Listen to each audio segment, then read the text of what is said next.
of the 8th persecution of the Christians under Valerian and his son Gallian, which commenced about the year 259. After the death of the Emperor Valerian, the son of Decius, Emilian, an Ethiopian, ascended the imperial throne, but since it is stated that he reigned only 3 months, and that Valerian had previously already been declared emperor, his reign is not taken into account. It follows, therefore, that Valerian was acknowledged emperor, who, together with his son Gallian, began to reign about the year 255, as set forth by Seb Frank, but the persecution, according to the testimony of different authors, did not begin until the year 259. Of the originator and the cause of this persecution, the author of the Introduction to the Martyr's Mirror writes concerning this as follows: In A.D. 259, the 8th persecution against the Christians arose under the Emperor Valerian. He issued an edict against the Christians, in which he commanded that the Christians were not to assemble themselves, and as this was not observed, a great persecution arose everywhere. Further particulars about the originator and cause of this persecution. Concerning this, J. Gizius records the following: Valerian and Gallian, who in the beginning of their reign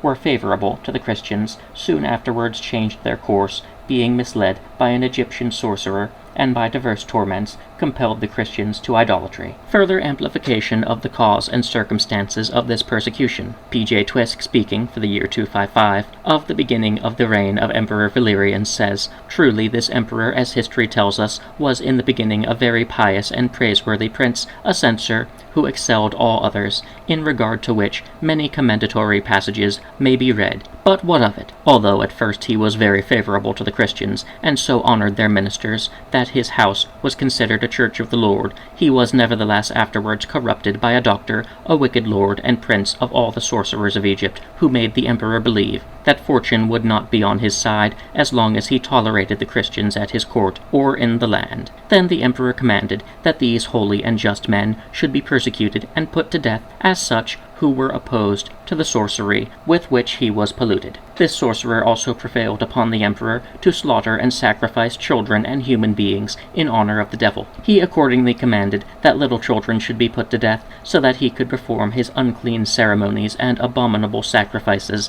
and thus robbed parents of their children, and became such a despiser and oppressor of the Christian faith that he spared neither old nor young, men nor women, nor any state and condition, but most miserably murdered all that were brought to him in Alexandria and other places, too numerous to mention. At Rome also there was much innocent blood shed at this time, even as this city has ever been a place of slaughter for the poor Christians. Of the cruelty and violence of this persecution, P.J. Twisk, having concluded his account of the aforementioned matter, proceeds immediately to show how cruelly and lamentably the innocent Christians were treated at the time. The martyrdoms, he writes, were manifold. They were cast before wild beasts, they were beaten, wounded, executed with a sword, burned, torn limb from limb, rent asunder, pinched with red-hot tongs, red-hot nails were driven in their fingers and nerves. Some were hung up by their arms and heavy weights tied to their feet, and thus were torn asunder gradually and with great pain. Others, whose wounded bodies had been smeared over with honey,